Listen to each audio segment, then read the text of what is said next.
Welcome to the Rest Is Politics with me, Rory Stuart. And me, Alastair Campbell. We've got a lot to be getting through today. But first, I wanted to get a sense, Alastair, of how you are, where are we speaking to you? I am in one of your favourite cities on the planet, which is Edinburgh. How am I is a very complicated question. I think I'm in what is sometimes termed the middle and possibly the height of a depressive episode. So I might as well get that out there because people who know me will spot it straight away because my voice tends to be a bit thinner and my energy levels are not quite as high as they normally are.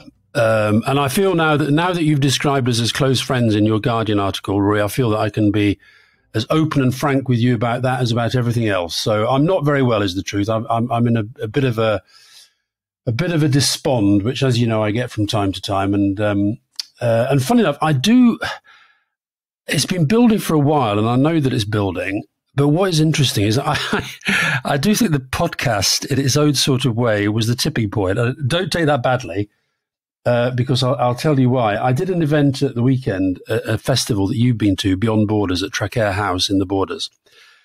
And I was bizarrely or surreally, you might say, being interviewed by Jonathan Powell, Tony Blair's former chief of staff. And actually, it was a really, I think, a really good conversation.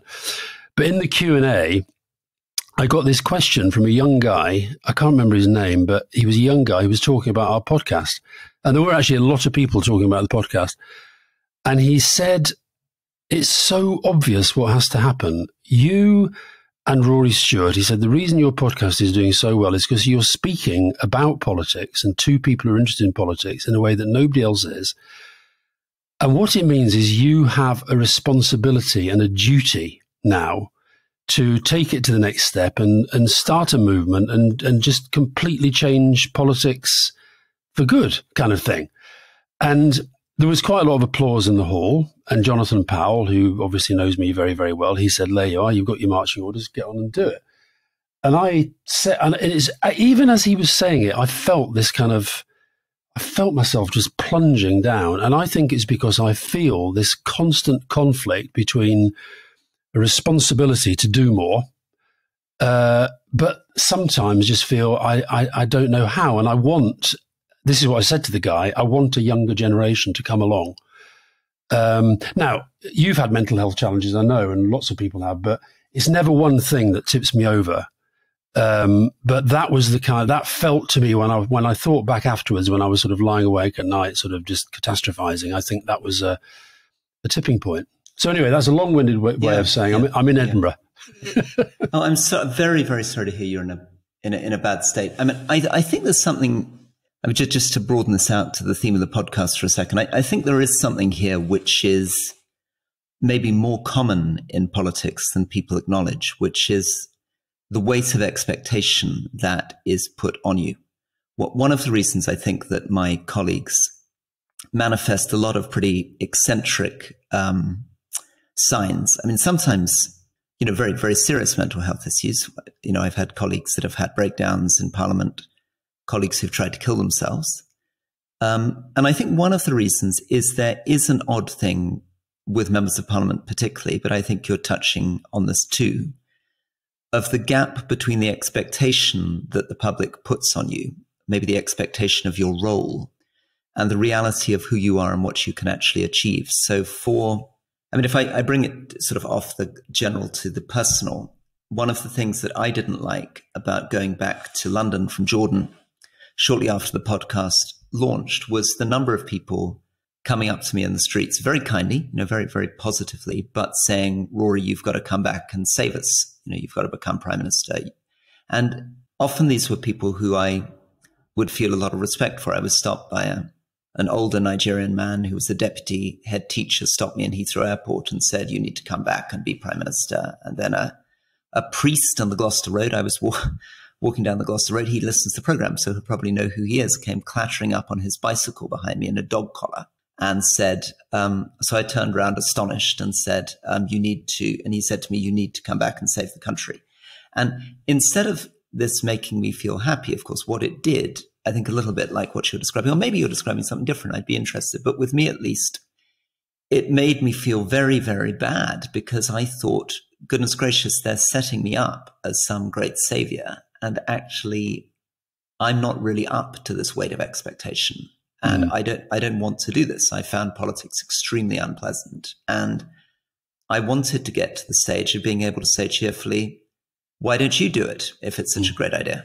But does that resonate with you, or is you? Yeah, totally. Because when I'm feeling good, when I'm feeling kind of energetic and buzzy and creative, and people come up to me and say those kinds of things, and it motivates me. It makes me think, yeah, keep going, keep doing stuff, keep calling them out, keep trying to persuade Labour to do this, that, and the other, keep calling out Johnson, Truss, etc. Keep fighting for Britain's position in Europe. Keep believing the things that you believe. But when it then translates, when I'm not feeling great, into that sense of only you can do this, when I know that is not necessarily true. And the thing is, of course, that if we've both done stuff and we've both probably got quite big egos in different sorts of ways. I don't mean that in a bad way. We've got sort of self-confidence and belief.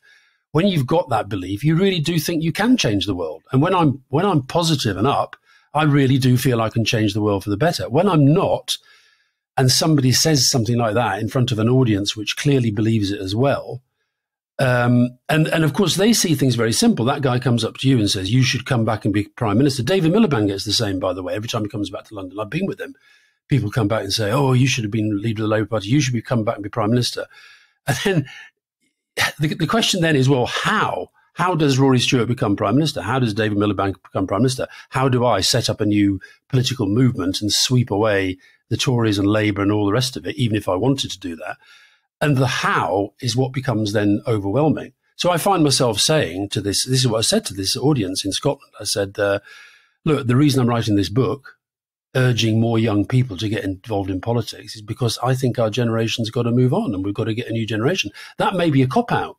That may be me copping out because you and I, when I was up at your house in Fife, we did an interview, if you remember, for Men's Health, and you talked about I think the word you used was sort of brutalizing and dehumanizing effect that you thought politics had on you. Well, I also know that politics and my contribution and role within it came very close to destroying me, my family, all the things I believe in. So it's very hard then to say, oh, let's go and give it another go and try again. So, but now I feel that I think in a way both of us are doing a bit of a cop out at the moment. We're doing this, and it's nice that people say they like it. You've got this great new job that I know we're going to talk about. We can write books, we can make films, but we both know that deep down, if you're really, really, really, really going to change the world, politics has got to be involved at some stage. Yeah. And I think we're both sort of working around this in different ways. You kindly sent me a draft of your book, and I sent you a draft of my book, and we're coming at it from different directions, aren't we? I'm coming at it from trying to talk about exactly why politics is so painful and why it's so difficult to get things done, why it's so frustrating working in a parliamentary system, how the civil service can act as a real check and block, even though there are some very good civil servants, but a way in which the whole system can paralyze and stop things, the way in which the incentives of politics are not aligned with governing a country well. And you've been coming at it from a book trying to encourage younger people to get more involved in politics. But in a way, those two things need to come together, because I think before one encourages young people to get involved, one has to imagine changes to the system. Otherwise, one's just kind of driving idealists into a pretty painful life. No, I think that's right. I mean, it's interesting because I read your draft after just finishing mine, and my book is basically saying why you must at all costs go into politics, and your book is basically saying why you should never, ever even think about going into politics because it will destroy you. But I do think that, it was really interesting at this event, and Nicola Sturgeon was there as well, and I had a little chat with her. And there was, and Ming Campbell was there, David Steele was there. So there was quite a few kind of political figures around. And I do think there's a sense in the country at the moment, with this whole kind of Liz Truss thing happening, there is a real sense that our politics is absolutely broken. If this is the best that the Conservative Party, this great party of government so-called, can produce at this time with these challenges that we're facing, then we really, really are in a bad way. And also, I don't know whether this affects you, but I do find the outside political external circumstances does affect my mood very, very badly. I'm waking up every morning and having to hear the words Prime Minister Boris Johnson and now the words Prime Minister Liz Truss. It's not good for your head. No, that's not good for the head. So listen, should we talk about your job? Yeah. Let me first of all, just reassure. I did, when it was announced, I did have a young guy stop me. Literally, he was coming down the stairs in the hotel where I'm speaking to you now, saying that he'd been listening to the podcast that morning. He was 18 and he'd heard about your new job. And he said, "You're not going to have to stop the podcast because of Rory's job, are you? So put them out of their misery first, Rory." So podcast will continue. Very kindly, my new employers have said they're very happy for me to continue doing the podcast. But let me tell you a bit about the job then. So I'm taking over as the president of Give Directly. And Give Directly is a actually in many ways, very new, very fast growing charity, nonprofit, started in the US by an amazing guy called Michael Fay, who was a Harvard economist, and by his colleague, Paul, who was an economist, I think, at MIT. And the two of them got very interested in the use of cash, unrestricted cash transfers as a way of doing international development. And a decade ago, it was a theory that you could do it, but it had been barely studied. 10 years later, they grew a tiny organization which started with their own savings. So I think they were putting in sort of $40,000 that they'd cobbled together from family and friends 10 years ago, into an organization that last year gave out nearly $300 million in cash. And during this period, there have been nearly 267 academic studies on the use of cash, almost all of which are overwhelmingly positive. And what they've really discovered is, as it were, a secret hiding in plain sight, which is that cash, which is, something obviously all of us use every day and our whole economy is based on, was never traditionally seen as an important part of ending extreme poverty globally or doing international development. Still today, it's only about 1 or 2% of all international development spend is in cash. 99% is non-cash. And yet, the rate of return on cash is extraordinary. And maybe the best way of illustrating that is to try to talk a little bit about, I think we discussed it a bit on the podcast when I just come back, but I'm on my way to Uganda. So next time we talk, I'll be in Uganda. But some of my experiences in Africa on the impact that it has on individual lives.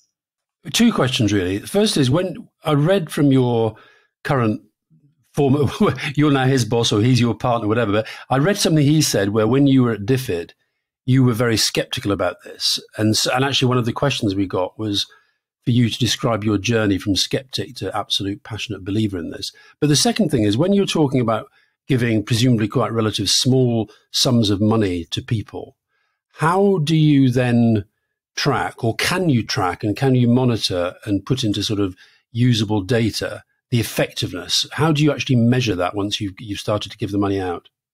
Okay, so thank you. So two questions. Journey, which was a question from a guy called Sinan. So Rory, what was your journey on unconditional cash transfers from a skeptic as minister to signing up as president? And the other, this question, tracking. So journey, yes, frankly, when I was the Secretary of State for International Development and before that, the minister for a couple of years, when people pitched cash at me, I thought it was crazy. I really did slightly think that it made no sense at all. At the time, I would say to people, I thought international development was all about don't give a person a fish, teach them to fish. And this seems to be the most extreme version of giving somebody a fish. And I also thought, what's the point of all of us? If it's all about just giving cash to people and letting them make their own decisions, why have we got thousands of civil servants sitting around in these buildings? Why are we all doing master's degrees in international relations or doctorates, sending all these teams out to the field? If the answer is we just give cash to people and let them get on with it, what's the point of the whole aid industry? Because we've spent 80 years coming up with more and more complicated theories about what we need to do. So the sort of things we were doing in DFID would be, for example, working on trying to eliminate corruption in Nigeria, or sort out the Kenyan Ministry of Finance, or trying to support political parties in Bangladesh, or trying to work out how to transform education in Malawi. These are traditional things. And suddenly you're saying what you need to do is hand it out as cash. And I also worried as a minister about the democratic aspects of this, because, of course, international development spend is tax money. So we are forcibly taking money and taxes from people. And if I said to my civil servants, are you seriously suggesting that I should be taking £20 a month from a lady in Wolverhampton and just putting £20 a month in the pocket of somebody in Kenya? So all of that really troubled me. And I think what changed it was getting out on the ground. And the first big thing is, of course, that whole £20 thing doesn't make much sense when you get to the ground, because what you realize on the ground is that a pound for somebody in very, very extreme poverty in Africa is worth 100 times what it is even to people on low incomes in Britain. We were visiting people who were living on $3 a month.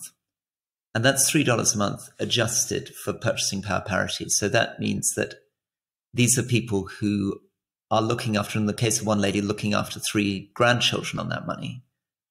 Everybody in the house is very close to starvation. The children are stunted, suffering from malnutrition. They're incredibly vulnerable to any change of climate or natural disaster. People are very likely to die from disease. They can't afford to wash themselves, let alone get into school. There's nothing in their house. So this lady had no mattress to sleep on, had a single cooking pot, and the only other thing I could see in her house was a cut-off water bottle which she uses, plastic water bottle, which she uses, I think, for measuring and probably as a cup. And the impact of what we were doing, which was to give, in that case, $700 in cash to her, is completely transformatory, because for her and for the other households in that village, things change very, very quickly in their lives. They can put that money to much, much better use than I feel an international NGO coming in could ever do, and at much lower cost. So she can, because she's using her relatives and cousins to do it, she can fix up her whole house. She can connect to electricity. She can dig a latrine. She'll get things that she feels she needs in the house, like a bar of soap for the kids or a mattress to sleep on.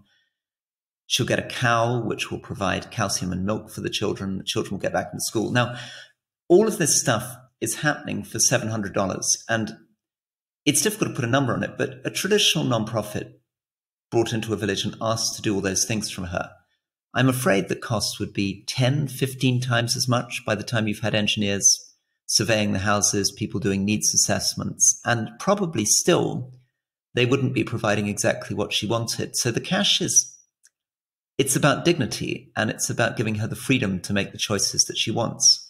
But there's a sort of, well, I'd like to get on to the more exciting story, which is how this could actually end extreme poverty globally. But you then asked about testing and sort of tracing the money. And there the answer is we have these big independent audit teams that go into the villages after the money's been received and very carefully interview people, check the money arrived, check there's no domestic abuse, check there's no corruption, follow up, monitor what they spent the money on. And that, again, feeds into these academic studies, which get the rates of returns. But you were talking about a sum of money there that, as you say, for a family could be life-changing. But if you look at the 10 poorest countries in the world, so Burundi, which is the poorest, I think is the poorest country in the world, where the average sort of per capita income, we're talking in the hundreds of dollars, 270. When you're dealing with that level of poverty amongst so many millions of people, and then you go through Somalia, Mozambique, Madagascar, Sierra Leone, Afghanistan, Eritrea, these are the top 10, Central African Republic, Liberia, and Niger. I mean, we talked in the earlier discussion about sometimes feeling overwhelmed by the scale of challenge. Does that not feel overwhelming, or do you just feel that you have to kind of make the difference where you can, and by giving money directly to people, you're actually saying we're not going to change the country other than bit by bit. We are going to transform the lives of individuals and their families and their communities. So I'm hoping we can be much more ambitious than that. There are 400 million people approximately living in extreme poverty in Africa. And to give $1,000 to every household, so let's say we quartered the number, would get us to about $100 billion. Now that sounds like an enormous amount of money, but actually it's less than the world currently spends on international development. And so what I would hope is that we could raise enough money, let's say $3 or $4 billion, to do an entire country. See if we could raise an entire country out of extreme poverty through these cash grants. And if we could do it, we could prove a model which we could then take back to my successor at DFID. And so at DFID, I had a $20 billion a year budget. And if somebody had come to me and said, look, for $4 billion, you could lift an entire country out of extreme poverty. So you could do 5 a year for the budget that you've got. That's something extraordinary. And I think it would give us the possibility of lifting the whole world out of extreme poverty in our lifetime. And the sums of money we're talking about, even if it's not 100 billion, even if it's 200 or 300 billion, is a tiny percentage of global GDP. Have you settled on a country to be the first country? No, still trying to work our way to that. We're looking at Rwanda, looking at Liberia, looking at Malawi, and be visiting all of them. And we're also doing some very, very interesting modeling on what would be involved in trying to lift an entire country out of poverty. So what would be the inflationary impact? So you'd probably want to stage the money over 4 or 5 years as you brought it in, so you didn't create inflation by doing so. You'd want to think about what the multiplier effects are. So one of the very interesting things, if you do this at scale, is that as more cash enters the economy, there's going to be more consumption, more production. You can see it even on a tiny village scale. When you go into a village, everybody buys a cow, and the first thing that happens is someone opens a shop for veterinary medicine, selling medicines for cows. Another person is opening a shop with mobile phone chargers because people are getting the money on their mobile phones. Builders in neighboring villages are beginning to benefit because the money is being spent on doing up houses. So the return on a pound spent is about £2.40 is what the current modeling suggests. So I think we're onto something which is also very scalable and very replicable. A lot of other things in international development require heroic effort targeted at a particular place. So you can run a very, very good clinic in Nigeria if you have 40 very dedicated people, an enormous amount of resources and a lot of focus. But it's very difficult to replicate that across the country. So you can have exceptional projects at a micro level, but one of the problems in international development is getting scale. And cash, I think, is one of the few things that can get scale. And I was thinking about this in any of our terms. I mean, these are very difficult moral, ethical calculations. But the truth is that a pound for somebody in extreme poverty makes 100 times more difference than it would for you or I, perhaps even 500 times more difference. So for the cost of an expensive meal in London, you can really help to transform somebody's life.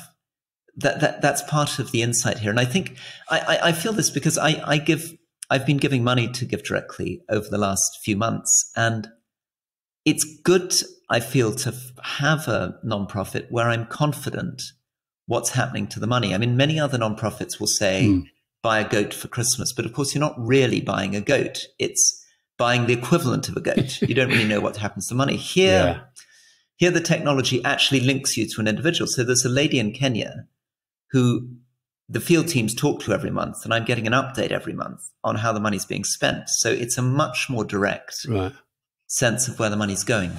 Well, good luck with it. And it probably means that we'll be doing the podcast from even more exotic locations than those from which we've already done it. And hopefully when you're in all these African capitals, the internet will hold up better than it is here in the capital of Scotland, where it's been plaguing us for the last hour. But hopefully we're making sense. Just while we're talking about money, Rory, there was one bit of your very interesting interview profile in The Guardian, which leapt out at me.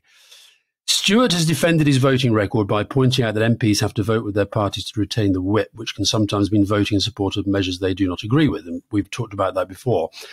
Are there any votes he particularly regrets? He pauses for a long time, then a characteristic grimace. I think we got austerity wrong, he says, finally. I realised in the departments I went to, most dramatically in prisons, that these cuts were close to insane. They had removed so many prison officers while allowing the prison population to go up that violence tripled in 5 years. All the windows were broken in Liverpool prison and couldn't be fixed. So finally, we have found common ground here, Rory. Austerity has failed. Yeah? 100% on prisons. I think I still believe that there was definitely an argument for fiscal restraint. But I think the problem in the argument between Labour and Conservatives again and again is that it's very difficult for governments to ever do anything with precision. And you generally end up being either overly generous or overly damaging. And one of the problems in economic management is, how do you cut costs in the right places? Because we definitely needed to cut our expenditure. But in the case of prisons, boy, did we get it wrong. And I think this is going to be a challenge for Liz Truss, because she's going and talking about £30 billion worth of tax cuts, which is going to have a huge impact on public expenditure. And the challenge again will be raised, where do those cuts fall? How are they judged? Well, should we take a little break and then come back and talk a bit more about the soon to be, I can hardly believe I'm saying the words, not helping my mental health, the soon to be Prime Minister, Mary Elizabeth Truss. Let's do it.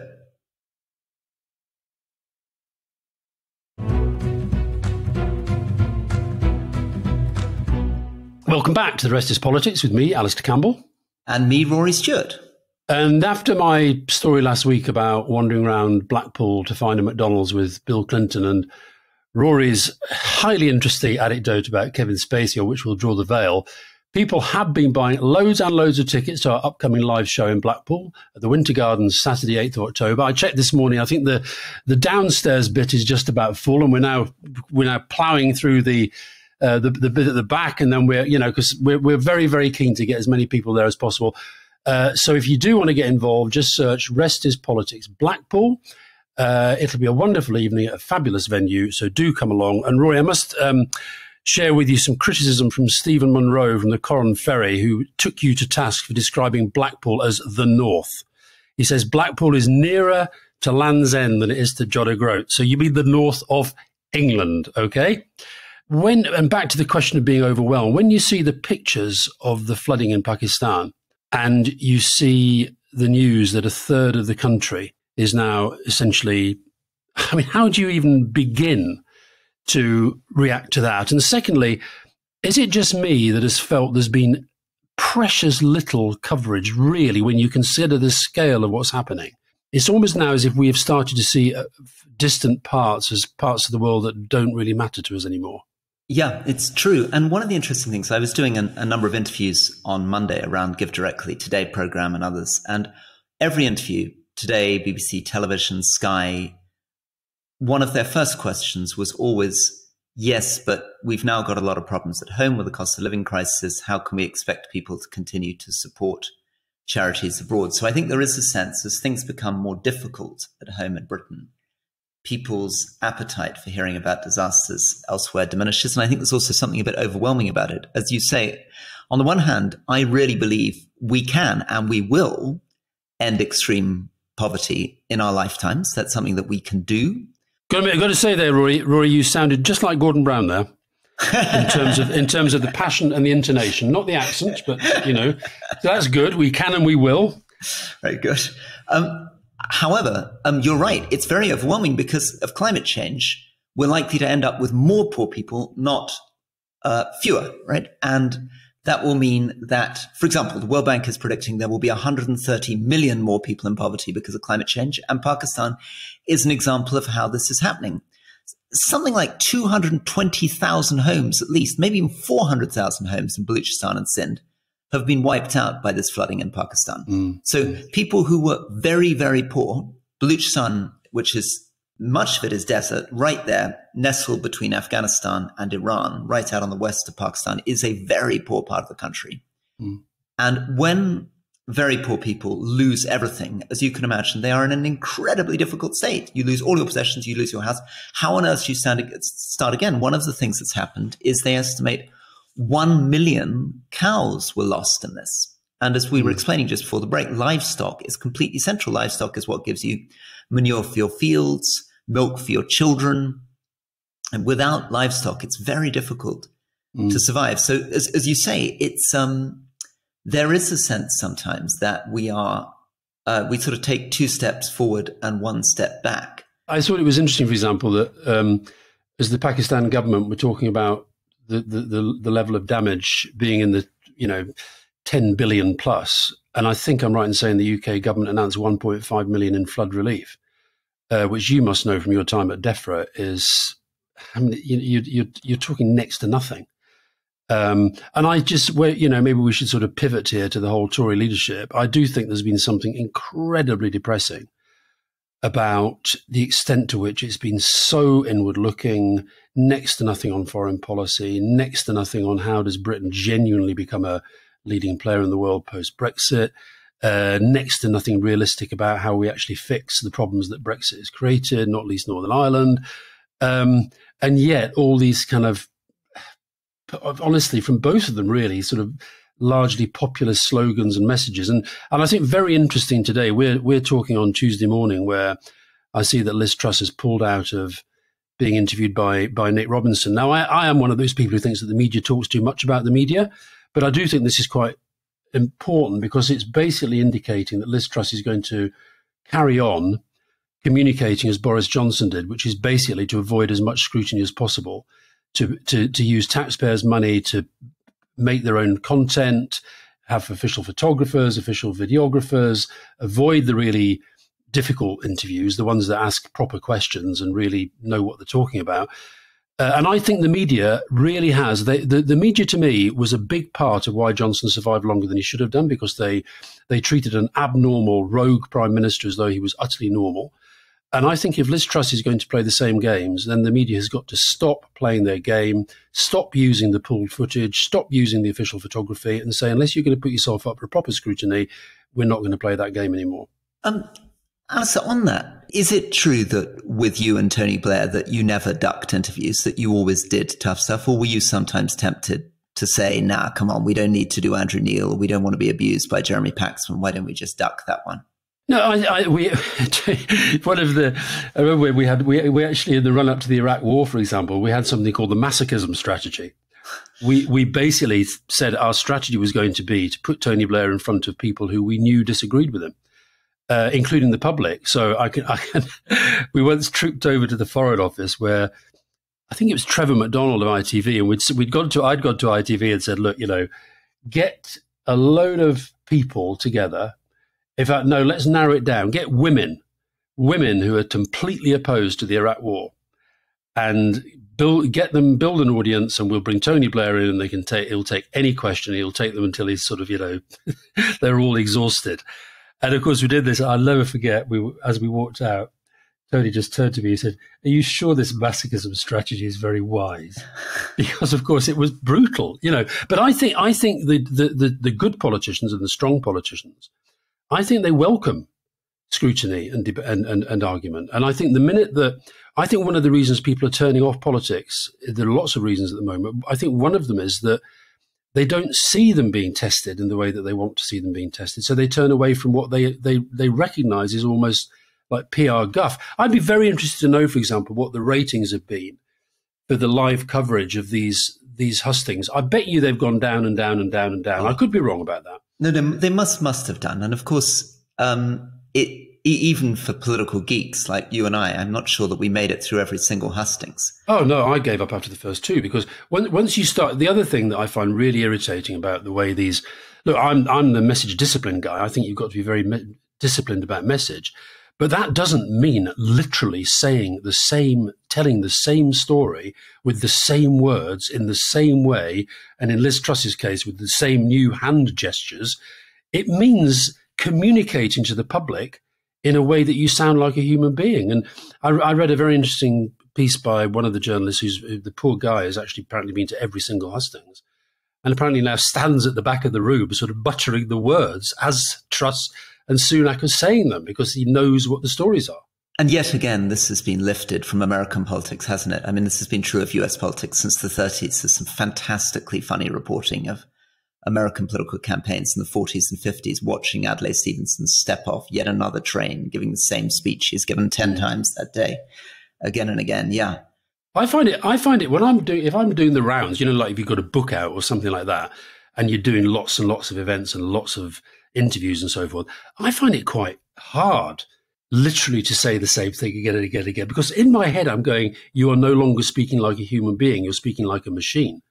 It's very worrying, but actually I used to hate it. So I was always very, very proud of the fact that every time I gave a speech, it was different. But then I was called out by Michael Fay, who's the founder of Give Directly, the new charity I'm working with, who said, I can't believe every time I take you in to see a donor, you seem to be able to tell the same story with as though it's the first time you're telling it. How do you do that? That is vital. That is absolutely vital. Absolutely vital. It is. That is the single most important rule of communication.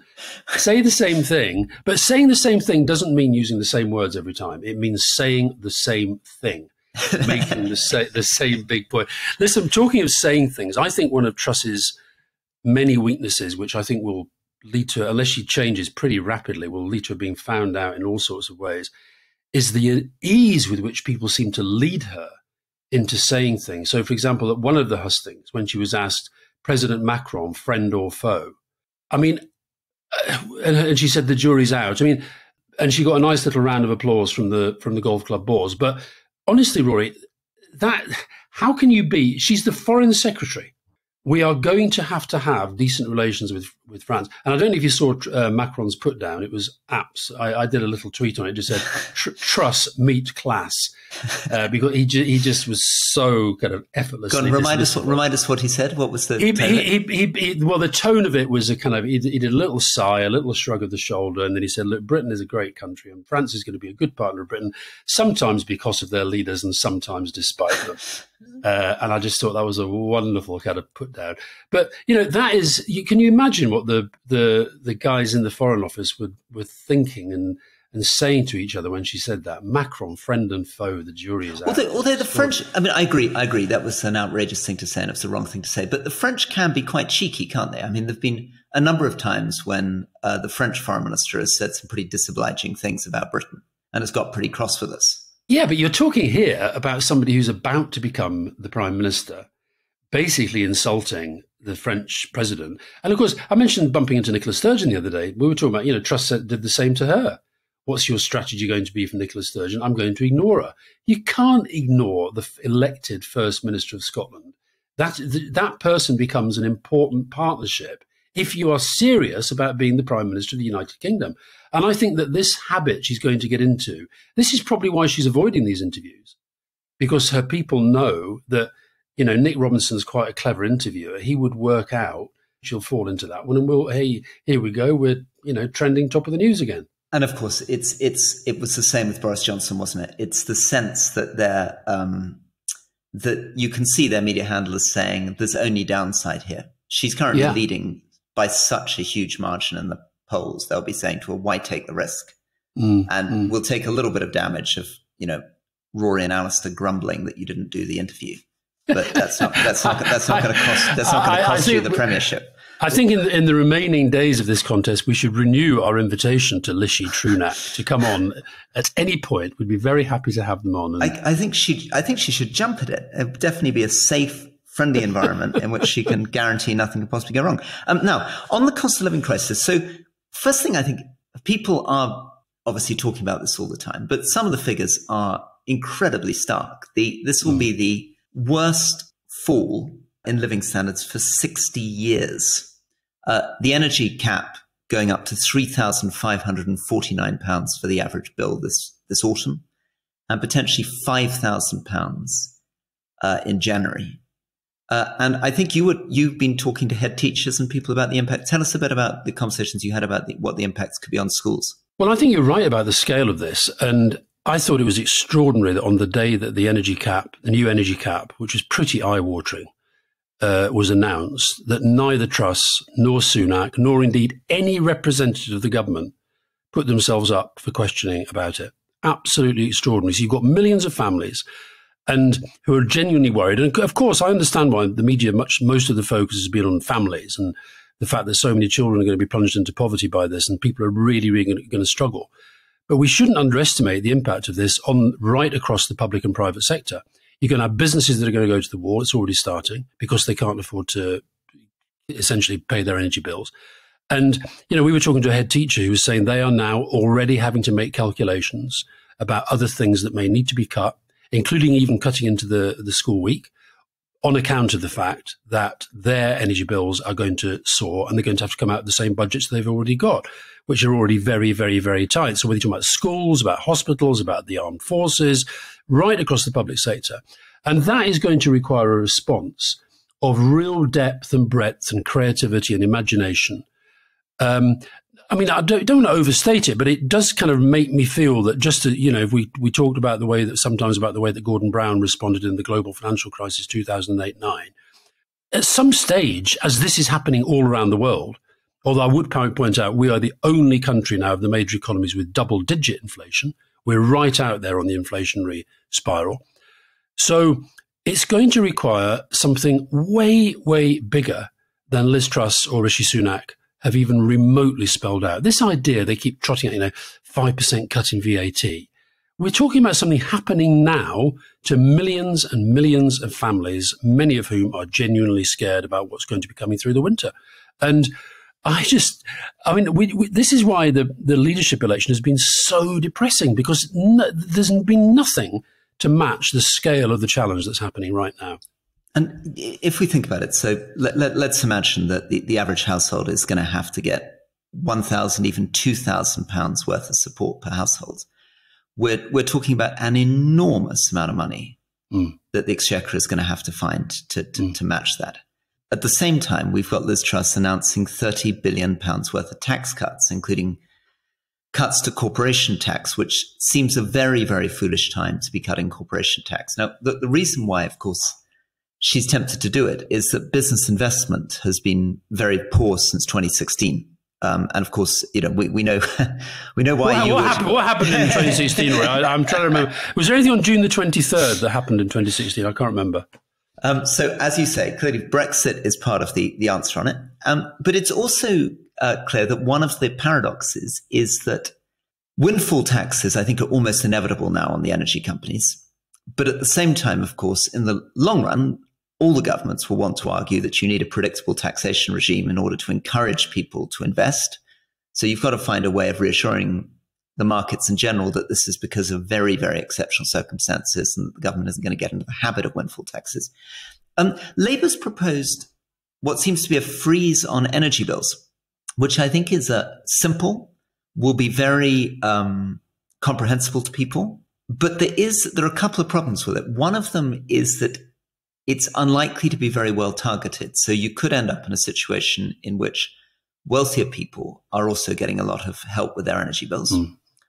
And if you were an environmentalist, you would also potentially be concerned that, particularly for wealthier people, it's not encouraging them to reduce demand. Because I think the big picture question here is, what is this crisis on energy bills suggesting about the future of our energy policy? So essentially, the most smart economists trying to think about how we do a transition on energy, so how do we get away from gas and coal and oil towards renewables, have tried to emphasize the importance of getting carbon pricing right. And carbon pricing, I'm afraid, is just a polite way of saying they're arguing that you need people to start paying more for their gas and coal and oil in order to make renewables seem more affordable by comparison, encourage people to insulate their homes, invest in tech like green hydrogen. And what we're actually looking at is a kind of massive accelerated version of what those kind of carbon taxes are like. Adair Turner says that this tax is equivalent to $600 to $950 per ton carbon tax. So it's a very good article, again, Camilla Cavendish, Financial Times, on this. But I think it is making people think more seriously about how you protect poor households from the cost of energy transition if we're going to do it through increase in energy prices. I know that in the Rest of Politics bingo, there is one of the favourite ones is Alastair mentions the New European. There was a very, very good piece of the New European by Paul Mason. I hadn't quite realised the extent to which both Liz Truss and Rishi Sunak have, in their tour of the Tory party hustings, have just been almost expressing almost like a loathing for solar power. And Liz Truss actually saying, I want fields to be used for growing crops and livestock, not for ugly solar panels. And Paul pointed out that you could transform our renewable source by having basically taking less than the equivalent of how much of our landscape is covered by golf courses. And you could invest in solar panels in a way that would, could help to transform our energy consumption. And it's back to this thing we talked about in relation to America and about in relation to this debate in the UK. The politicization of the climate change debate has been grisly in the extreme.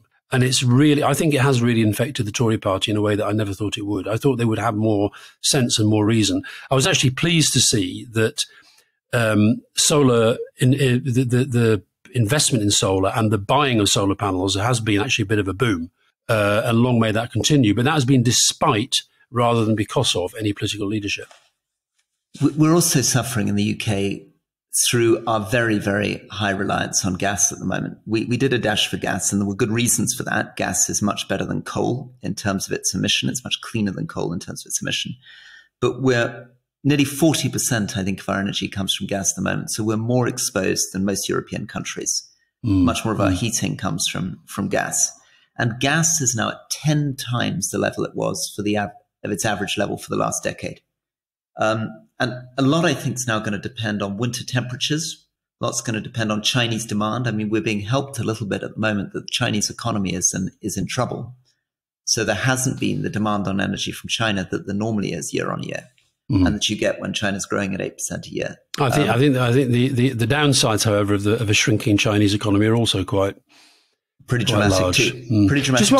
While we're on the environment, Rory, one of the things I really like about this podcast is that we stumble into talking about things, and then people who know what they're on about sort of get in touch afterwards. So last week when we were talking about the environment and water shortages, and I was talking about the Scottish Water's attempt to get plastic in all wet wipes banned, and I was contacted by Fleur Anderson, who's the MP for Putney. I wasn't aware of this, I now am, that she's got a private member's bill going through which would legislate to ban wet wipes that contain plastic. And she was comparing your horrible experience in the septic tank. She says that in the Thames at the moment, there is a kind of a wet wipe. I don't know even how to describe it. Like, one of those sort of mega, huge, great sort of bombs that is just sitting there, horrible, great, a sort of sludgy thing. Or a whale, Well, no, big. It's huge, apparently, and it's all because of people sticking their wet wipes. So, and she says, can we have a little plea, or in fact, even a big plea, that our listeners get in touch with their MPs to ask them to support Fleur Anderson's private member's bill on banning plastic in wet wipes. Oh, very good. Well, we should return to private members' bill in a future podcast. It's something I know a little bit about, but let's maybe just do our final transition, which is to the US. I mean, I've just come back from the United States, and one of the reasons I'm particularly bewildered at the moment is I've just done a 7-hour time difference change. I'm speaking to you from Amman in Jordan, but in the US, it's very striking how different the debate is. So European gas prices now at about $60 a thermal unit in the UK and Europe. And in the US, it's about $9 a thermal unit. And the headlines in the New York Times when I was leaving was all about oil prices coming down. Crude oil's come down from $130 a barrel down to $90 a barrel. So in the US, a very different story, and a story that actually is playing out quite well for Biden, who's had a quietly good summer. Again, we were talking about this a few weeks ago, the conventional wisdom in the US was that the midterms were going to be an absolute bloodbath. Now, we don't want to be overly optimistic, but with some luck, the midterms may be less of a bloodbath. May still lose the House, but it may well be that they don't get as many crazy Make America Great Again people coming in. They don't lose as many seats as they might. And that's for a whole series of things coming together. That's January the 6th and Mar-a-Lago now beginning to have a real impact on Trump's popularity, even though some of his base continue to frantically defend him. Just before we move on from that, Rory, how do you square that with Liz Cheney's defenestration in Wyoming? I think that was shocking, but it was predictable. And I think probably in Republican states, it is still true that they are far more Trumpian than they were 10 years ago. But I think talking about the midterms, we're talking about marginal shifts, and the marginal shift is moving away from Trump. It feels less plausible that Trump is going to be able to have a serious run at it next time, just for the moment. I mean, there's a lot of luck involved. I think also Dobbs, the ruling on abortion, will mobilize the Democrat base much more when you come to the midterms. People are really, really angry about that. And I think a lot of people are going to come out to vote and organize voting that mightn't otherwise. And he's seen as inflation is down in the US at the moment. Again, whether that will continue, but it's a good thing for him. And of course, we talked about his big climate bill, which has been quite well received. So, and he's seen as done well on Ukraine. So generally speaking, Biden's in a slightly better position than he was in a few weeks ago, which is encouraging for all of us, I guess. No, there's no doubt about that. And we started out at the Beyond Borders Festival. There was a guy there from the New York Times who came up to me and said, I want to thank you and Rory because you keep promoting the New York Times as a great newspaper. And they had a piece, I think we mentioned it, they had a piece recently, which was essentially, I think it said something like you said, is, whisper it quietly, but Joe Biden is actually doing rather well. And I think sometimes with these very, very, very high profile politicians, of course, people focus on the miscommunications and what have you. But for a guy of his age, he's still got extraordinary energy. And he's kind of out there pumping. But I think if he's listening to the program, we must do all we can to deter him. Please, President Biden, if you're listening, Mr. President, do not try to run again.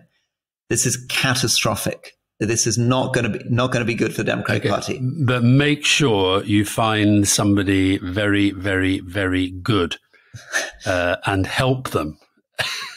Good. Okay. I think on that great bit of advice, which I'm sure he's going to take, I think we're ready for a wrap, and we look forward very much to talking tomorrow on the Rest Is Politics Question Time.